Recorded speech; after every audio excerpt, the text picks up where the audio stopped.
Assalamualaikum warahmatullahi wabarakatuh. Halo pemirsa dimanapun kalian berada, salam sejahtera untuk kita semua. Semoga kita semua dalam keadaan sehat dan tetap dalam lindungannya. Kali ini saya akan membawakan cerita inspiratif dan menarik yang sayang untuk dilewatkan. Semoga kisah ini bisa memberikan manfaat dan pelajaran untuk kita semua.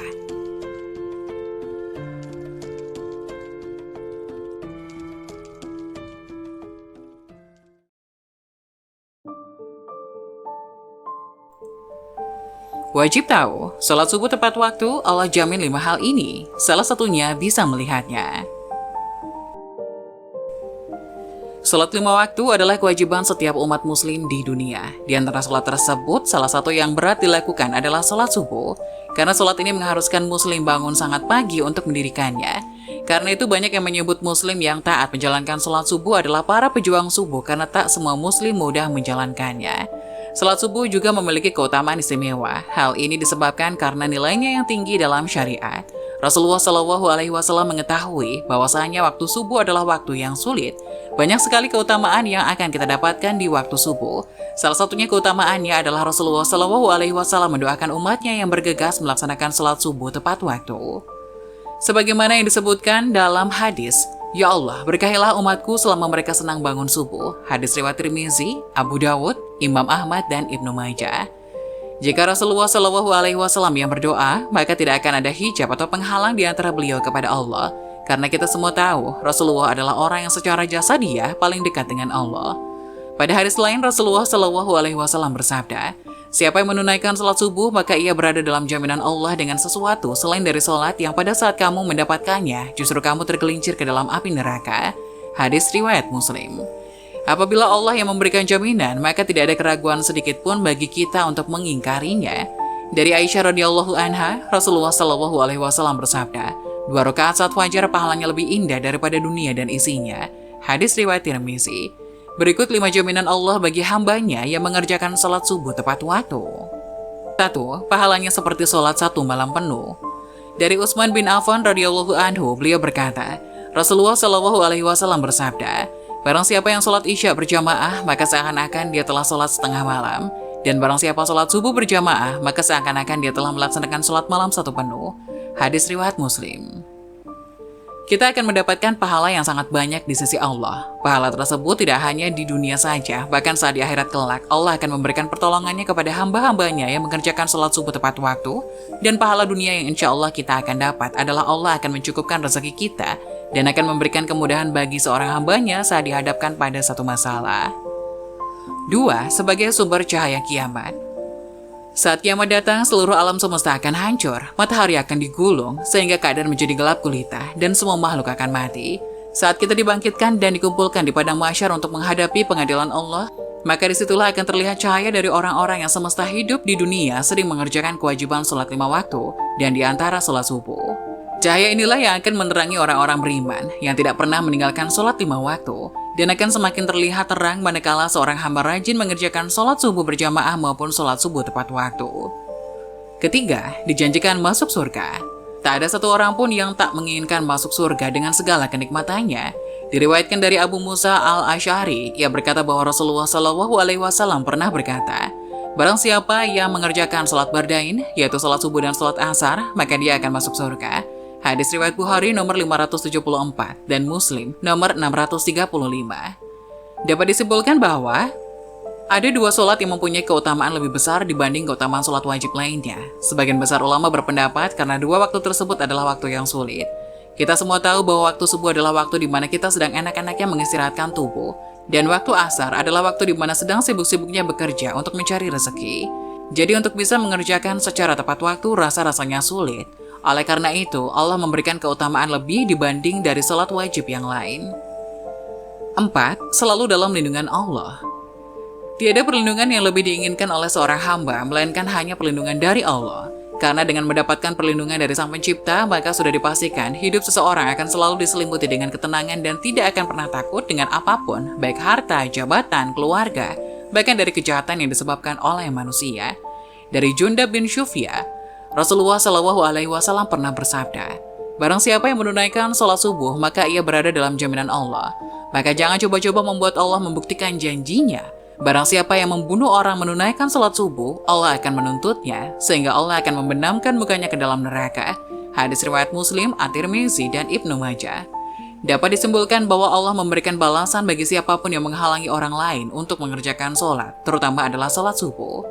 Kelima, dapat melihat Allah Subhanahu wa Ta'ala. Siapa yang tak ingin bisa melihat Allah, pencipta semesta alam dan seisinya secara langsung? Rasa-rasanya tidak ada satu manusia beriman pun yang tidak ingin melihat Allah. Dari Jabir bin Abdullah radhiyallahu anhu, ia berkata, kami sedang duduk bersama Rasulullah Shallallahu alaihi wasallam ketika melihat bulan purnama. Beliau berkata, sungguh kalian akan melihat Rabb kalian sebagaimana kalian melihat bulan yang tidak terhalang dalam melihatnya. Apabila kalian mampu, janganlah kalian menyerah dalam melakukan sholat sebelum terbit matahari dan sholat sebelum terbenam matahari. Maka lakukanlah. Hadis riwayat Bukhari dan Muslim.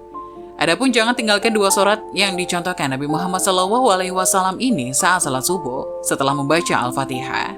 Salat subuh dikategorikan sebagai ibadah yang berat, terutama bagi orang munafik. Maka hanya orang yang imannya kuat saja yang mampu mengerjakannya.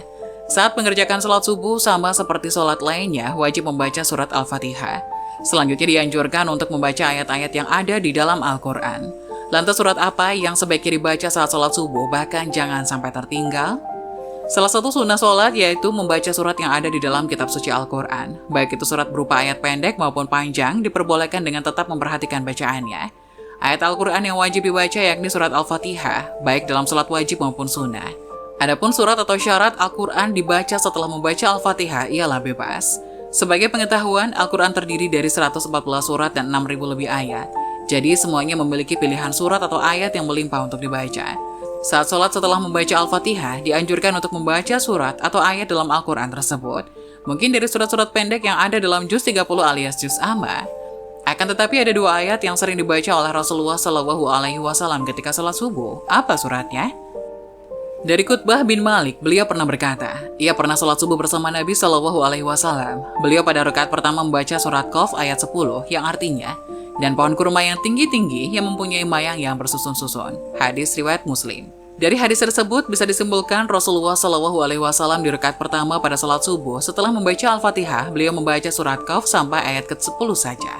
Isi surat Qaf ini intinya adalah untuk memperingatkan manusia tentang kejadian mereka dan mengingatkan tentang nikmat yang diberikan kepadanya.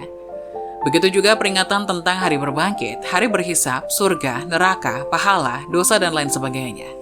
Supaya kita semua ingat kepada Allah bahwasanya akan ada hari berbangkit, di mana manusia akan dibangkitkan dari kubur lalu dihisab oleh semua amalnya, dan diberikan balasan sesuai dengan amalan perbuatannya semasa hidup di dunia. Bagi yang banyak amal baiknya akan diberikan ganjaran masuk surga, dan bagi yang banyak amal buruknya akan dimasukkan ke neraka dengan segala siksaannya. Lalu pada rakaat kedua, apa yang dibaca Rasulullah? Aku mendengar Nabi SAW pada salat subuh membaca surat At-Takwir, yang artinya, apabila matahari digulung. Dalam surat At-Takwir ini pun juga bicara peringatan kepada manusia tentang hari kiamat. Seolah-olah surat ini ingin menyampaikan pesan kepada manusia bahwasanya keadaan semesta alam ketika kiamat datang akan hancur. Apa keutamaan membaca surat At-Takwir pada rakaat kedua saat salat subuh? Mampu meningkatkan keimanan kita kepada Allah dan memunculkan kehusyukan dalam salat bahwasanya kita semua akan meninggal. Dan akan sangat celaka di saat kita meninggal tanpa bekal amal soleh yang cukup untuk menghadap Allah Subhanahu wa Ta'ala. Bacalah dua surat ini saat mengerjakan salat subuh dan pahami maknanya dengan baik. Insya Allah kita akan menjadi manusia yang senantiasa ingat kepada Allah. Salat asar merupakan salat yang dikerjakan pada sore hari sebelum tenggelamnya matahari. Allah dan Rasul-Nya telah memberikan perhatian khusus terhadap salat asar supaya tidak terlalaikan.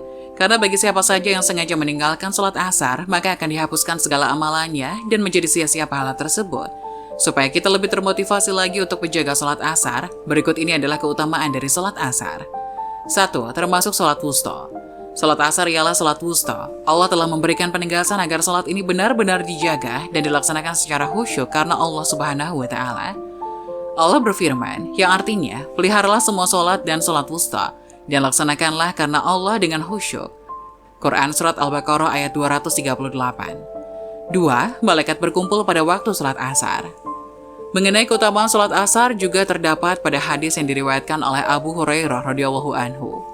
Rasulullah SAW bersabda, di tengah-tengah kalian ada malaikat malam dan malaikat siang yang saling bergantian. Mereka berkumpul ketika sholat subuh dan sholat asar. Kemudian malaikat yang bermalam di tengah-tengah kalian naik dan Rabb mereka bertanya kepada mereka, dan dialah yang paling tahu terhadap mereka. Bagaimana kalian tinggalkan hamba-hambaku? Mereka menjawab, kami meninggalkan mereka dalam keadaan sholat, dan kami datangi mereka juga dalam keadaan sholat. Hadis riwayat Bukhari. 3. Termasuk wasiat dari Rasulullah SAW untuk tidak meninggalkan sholat asar. Rasulullah SAW telah menerangkan kepada umatnya agar tidak keberatan dalam melakukan sholat sebelum matahari terbit, yaitu sholat asar. Jarir bin Abdullah berkata, suatu hari kami duduk-duduk di sisi Nabi SAW. Tiba-tiba beliau melihat bulan purnama lalu bersabda, sungguh kalian akan melihat Rob kalian seperti melihat kalian bulan ini. Kalian tidak akan samar melihatnya, karena itu jika kalian bisa jangan sampai kalian keberatan dalam melakukan sholat sebelum matahari terbit dan sebelum matahari terbenam, yakni sholat asar dan sholat subuh. Kemudian Jarir membaca dan bertasbihlah dengan menuju Robmu sebelum matahari terbit dan sebelum terbenam. Quran Surat Toha ayat 130, hadis riwayat Bukhari. 4. Menjadi sebab dimasukkan ke dalam surga. Siapa saja yang melaksanakan sholat asar akan dijamin masuk surga. Hal ini diriwayatkan oleh Abu Musa al-Asy'ari. Rasulullah SAW bersabda, barang siapa mengerjakan sholat pada 2 waktu dingin, maka ia akan masuk surga. Hadis riwayat Bukhari. 5. Dihapuskan amalannya. Siapa saja yang dengan sengaja meninggalkan sholat asar, maka akan dihapuskan segala amal dan sia-sialah pahala di hari itu. Diriwayatkan oleh Budairah radhiyallahu an, Rasulullah SAW bersabda, barang siapa meninggalkan sholat asar, maka telah hapuslah amalannya. Hadis riwayat Bukhari. Beberapa ayat dan hadis tersebut menjelaskan kepada kita umat muslim agar selalu menjaga sholat asar. Sebab sholat asar merupakan wusta yang benar-benar harus dijaga sebagai jalan masuk ke dalam surga. Bagi siapapun yang meninggalkannya, maka telah hapuslah amalannya dan sia-sialah pahalanya. Semoga penjelasan tadi dapat memberikan hikmah dan manfaat untuk penonton semuanya. Jangan lupa like, subscribe channel ini agar tidak ketinggalan info-info bermanfaat selanjutnya. Sekian dari kami, terima kasih. Wassalamualaikum warahmatullahi wabarakatuh.